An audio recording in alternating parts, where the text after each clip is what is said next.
unemployment rates for Hispanics and African Americans have reached the lowest levels ever recorded. Think of that. Very proud of it. Remember, I used to say at rallies, what do you have to lose? Guess what? What do you have to lose? You have the lowest levels ever recorded.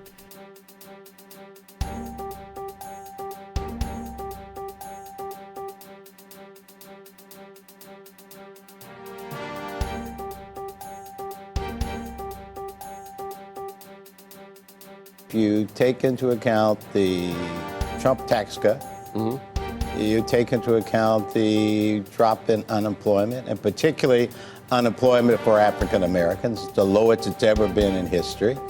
And you take into account the fact that interest rates are fairly stable. No, they will probably drift up, but so far. And I think the business community is committed to reinvest capital that they get from some of the tax advantages, and that as a result of that, I think the economy is going to grow. When you put all of that together, and particularly from my vantage point of the focus on urban markets and African American community, when you got about African Americans are down around 4 or 5, something like that, that's a pretty good testament to the fact that there are a lot of jobs out there looking for people who are traditionally underemployed. And that only comes when the economy is growing. Would you do business would he be your business partner with the context that every bank, virtually every U.S. bank in this country decided many years ago that they wanted to have nothing to do with him? Would I do business with Trump on a deal? On a deal as a business person where you have to trust the other side and he's going to actually fulfill the other side and that you actually have money tied to each other. I'm asking you straight up, would you do a business transaction with this gentleman? Depends on the deal. The President of the United States. It depends on the deal. If I had control of the deal, yeah, I'd do business with him. Look, I'm surprised by some of the things that Bob's saying. No, I know, because I think but we are in dire things. straits considering his business, the way he. No, but I think that because it's been set up here in this very binary situation that you could look at the economy on one end, and then you're saying that there's other people in this country who are having these what you might describe as snowflake feelings, and yet what you're not commenting on and you haven't commented on is the fact that there are hot emotions given many of the comments, the rhetoric of the president. He's smiling at him. You want to comment? How did you feel about Charlottesville? I mean, no, that's the reason why people feel the way they feel. I understand. Let me answer that. When I met with the president-elect at the time, and I said, Mr. President, do not say to African Americans, what do you have to lose under a Trump administration? I said, Mr. President, if you want to speak to African Americans in a way that they will understand you and perhaps even support you, talk about what African Americans have to gain from a Trump administration.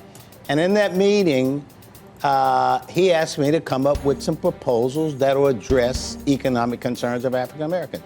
And since that time, I've continued to do that, and I've had access to anyone in the Trump administration I wanted to meet. When I wanted to meet with Steve Mnuchin, I met with Mnuchin. When I wanted to meet with the top deputies at the Labor Department, I'm able to meet with them.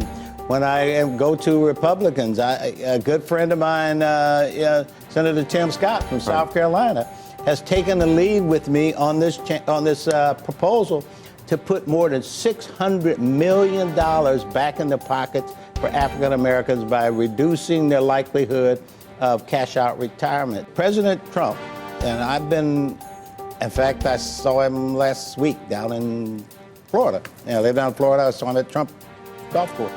Talked to him about it. And today, I'm having conversations with people at the highest level of the Trump administration about another thing, which I think will help, is saving black banks. Black banks are going out of business, unable to serve the communities where they were. Let's revisit this. But so you're on the record saying you've known Trump, you don't think he's a racist, and you think that he wants to help. You don't think he's racist. No, I don't think he's racist. And wants to help African Americans. Okay, so does that answer the Charlottesville question for you? Yeah. So, okay, now we're back to the dishonest business person.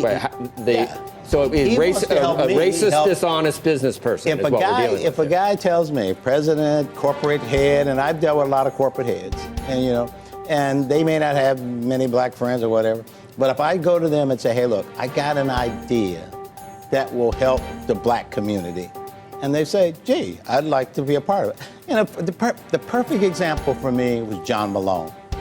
Right. John Malone, I went to John Malone with an idea that was strictly aimed at African Americans, had nothing to do with the majority population, black entertainment television. John Malone, in about a 30-minute conversation, put $500,000 into BET.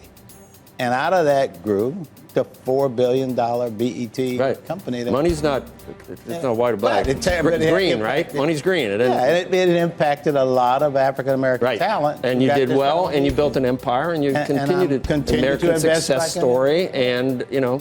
Yeah. To me, if you can make it work with the idea you keep emotions out of it. I'm not a social activist. I'm not a religious leader. I'm an entrepreneur. And as an entrepreneur, I look for opportunities